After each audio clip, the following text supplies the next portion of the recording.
Welcome back everybody. So I've been doing the videos for a while now, and I've been buying a lot of fragrances and testing a lot of them out, and it's been going great. I've really enjoyed it, but I haven't been getting as many compliments as I feel I should, so I'm launching an appeal today.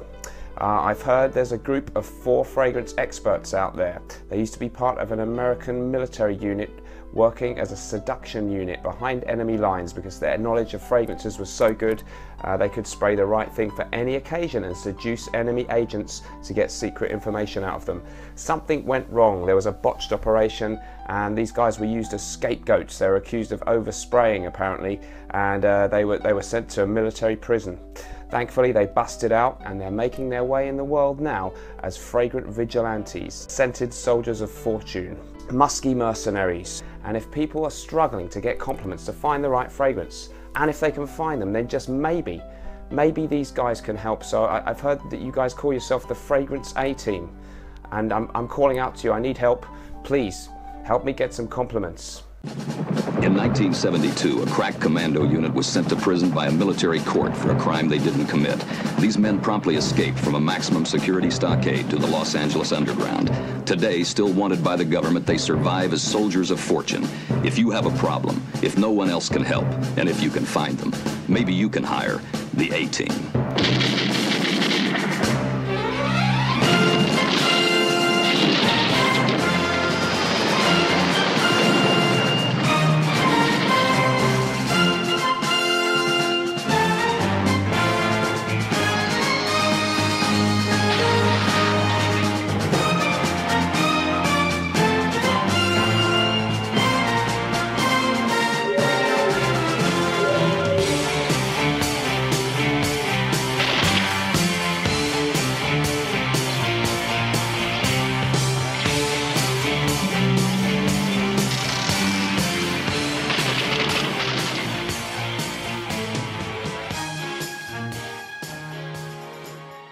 In the meantime then, while I wait for the help of these guys, I'm not going to give up. I'm not going to sit around and not do anything.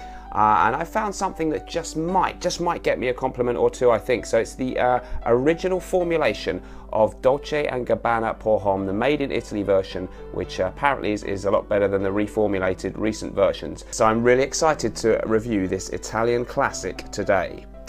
Okay, Dave, cue titles.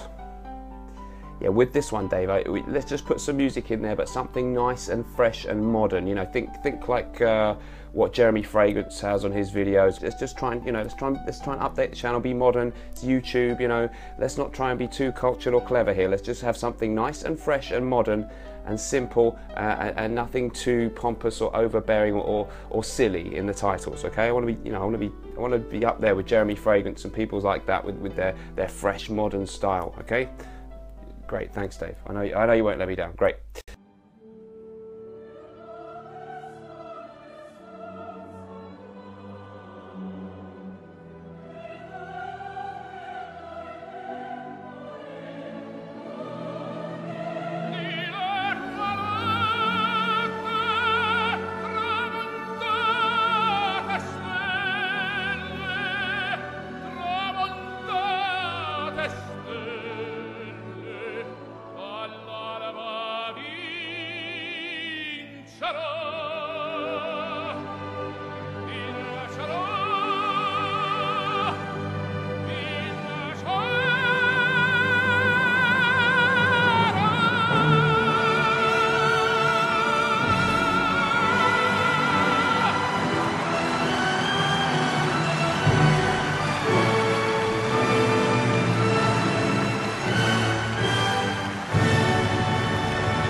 Okay, so welcome back. Here we go. So it's Dolce Gabanna Pour Homme, the original Italian version. This one was released in 1994. So it was originally produced by the Euro Italia company in Italy, as you would hope for a Dolce & Gabbana product, and then subsequently they reformulated it when they moved production over to Germany. Apparently this original one is a lot better in terms of longevity, performance, and also the quality of the scent. So how do we know it's the original one? Well, apparently if it's got this sticker on it, then you can assume it's the made in Italy original version. Sticker's kind of peeling off there a little bit, and it does say on the bottom made in Italy. It also says the same thing on the box there, made in Italy. Which brings me to the packaging. So the box itself, really nice. It's got a kind of velvety feel, and it's a pretty nice, attractive, simple design for the box.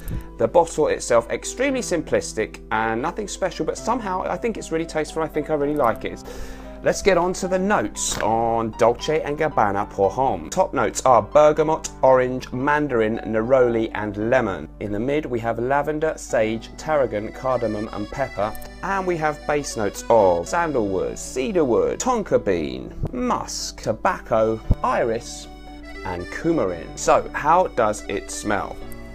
I've got a little bit that I sprayed on my hand earlier, so I'll put a little bit more on my right hand for some more top note action.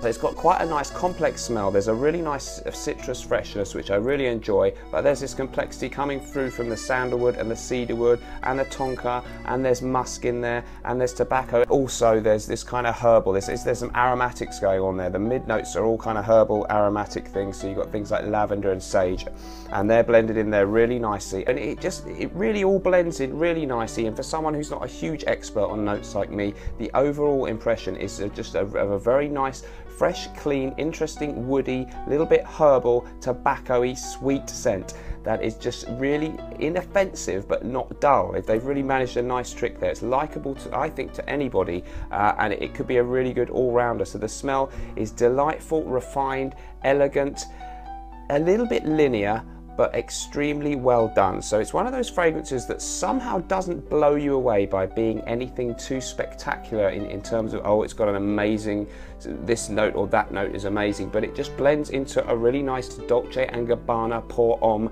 aroma that sits really nicely on the skin, and I think it's got a real elegant charm to it.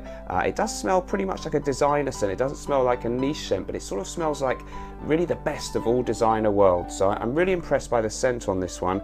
So let's get on to who, where, when could you wear this one. So I think this one is really versatile. All kinds of people can wear this one, young and old. Season wise, to me, some people I've seen, saw Mark Robes 8 said he felt like it was a winter scent. He was talking about the reformulated version, but I feel that this one is really spring-like to me. So I really like it for spring, but it definitely isn't so far leaning in any one direction or the other that you couldn't wear it in the winter time, in the fall, autumn, or indeed in the summer, maybe just not in the very high heat. But you know, where can you wear this? What are you going to be doing when you wear this one? It's fine for work.